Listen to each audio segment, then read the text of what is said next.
Hello everyone, welcome back to the channel. Hope you are doing well and fine, and in today's video I'll be showing you Roblox how to turn off UI navigation. So without wasting any time, let's just jump right on the video and sure to watch this video till the end and follow the steps as well. To turn off UI navigation in Roblox, also called the gamepad UI navigation or context UI navigation, you are likely trying to stop automatic gamepad controller navigation that highlights GUI elements with borders.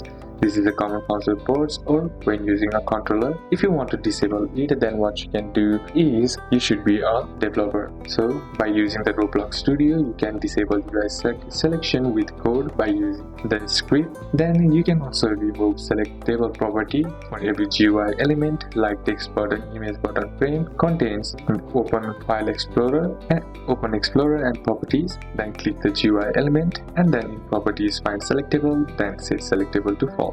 Then you can also disable content action service input navigation system. And if you are a player, there is currently no way to disable UI navigation as a player using only Roblox client. It's controlled by the developer setting up the game. You can use keyboard or mouse instead of a controller to avoid UI selection. Then suggest the game developer update the UI to be less controller intrusive. So these are a couple of steps that you can apply, and that's it for today's video guys. Hope this video was useful to you. Leave a like if it did, comment down any questions that you had, and see you soon on the next one.